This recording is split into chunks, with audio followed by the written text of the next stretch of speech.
on Your Side, saying raw sewage has been leaking in front of her home for at least 2 years. Maureen Glisovic quickly stepped in and joins us now with the progress that's been made so far. Maureen.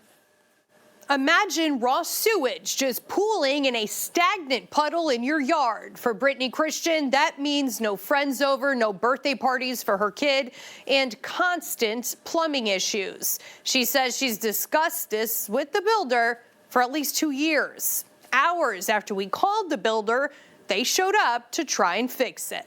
A first-time homeowner, Brittney Christian, moved into the Wandering Ridge neighborhood a little over 2 years ago. The first thing I started noticing, my toilets were flushing really slow.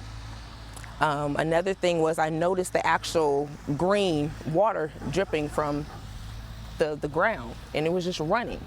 She says she immediately texted the builder. I said, hey, there's a sewage issue here.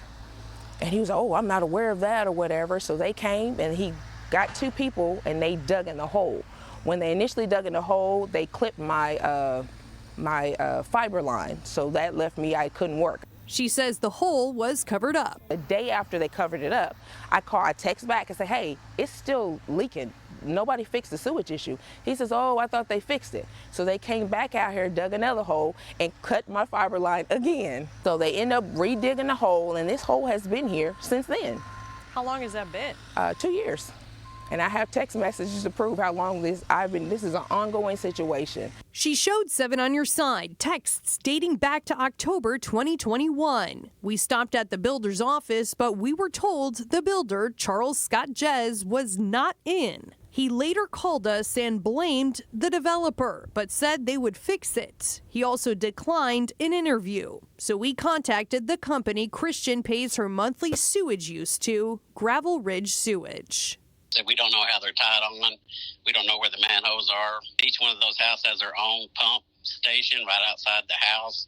And wherever they're pumping to, which I do not know, they're responsible from wherever it is from their house to where it ties onto our main line. But I don't know where that is.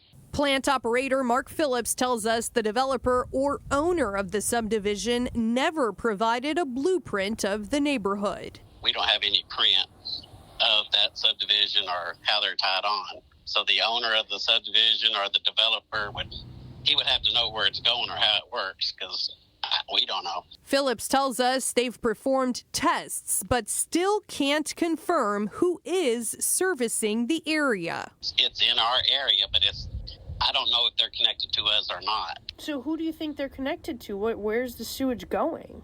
That's the $100 question right there. I don't know. The day we interviewed Brittney Christian, the Department of Health showed up to her home. By Friday, just 3 days later, crews hired by the builder or developer were fixing her sewage leak. She's now happy to report that it's been completed. A City of Sherwood engineer tells me permits to develop Wandering Ridge is listed under the name Jim Jez, the owner of Jez Enterprises. We contacted his office but did not hear back. And the builder, Charles Scott Jez, ultimately hung up the phone after we asked why this was taking 2 years to fix.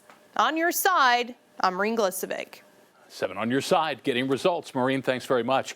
KATV was also able to confirm that the developer's sewer plan was approved by the Department of Health. If you have any issues or problems that you're dealing with and you need help, scan the QR code, or rather send us a message or email us sos@katv.com.